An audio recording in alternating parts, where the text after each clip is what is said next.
زنی 52 ساله و پسر 29 ساله او استقامت کنندگان جماعت دهات مهرآباد ناحیه اشت برای از بی‌احتیاطی به مرگ رسانیدن بازداشت شدند. آنها شبانه پدر خاندان لطیف قوزیوی 52 ساله را که در حالت مستی قرار داشته مناقشه میکرد با استفاده از اسکوچ در ستونپایه حولی استقامتی میبندند که در نتیجه بسته شدن راه نفس به هلاکت میرسد.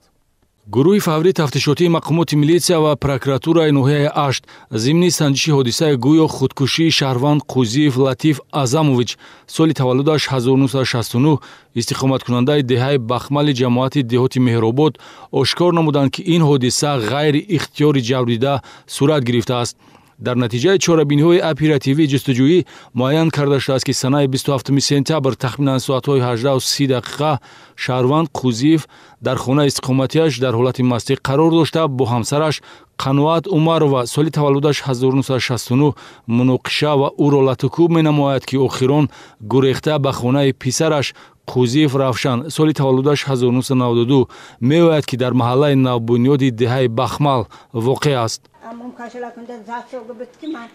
گردنم بزادی به سخت زد گردنم درس کندی بود که انم اشتی اجم من دود گفتم انم جنده زاد شو گفتم من انم جست دود گفتم یاردم ته من زدم مکشت گفت فریاد کندم انم جایم بلوک نم بلو همسایم سن داودا اینجا زده گشنده وای بخار بود همسایم سن اونجا دیوار بناد دیوار با اومده گفت که همسایتون کی مسعود نه دیوار با اومده گفتن که های این خیلی نکن گفت همه موبایل دوای منصور به آواره شدینده من دخترم کتی گرخته برفتم.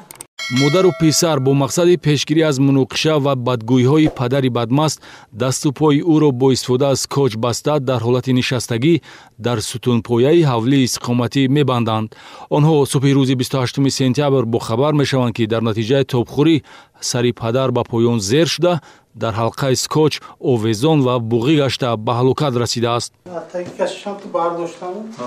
گرفتم در مورد اینجا خواب کنونده من گفتم یکی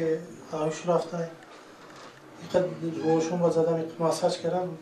فایده نشد. هرچند اشتراکچیان حادثه قصد کشتار نداشتند اما در کردار صادرنموده آنها ترکیب علامت‌های جنایتی در ماده 108 کدکس جنایتی پیش بینی شده یعنی از بی‌احتیاطی به مرگ رسانیدن جای دارد.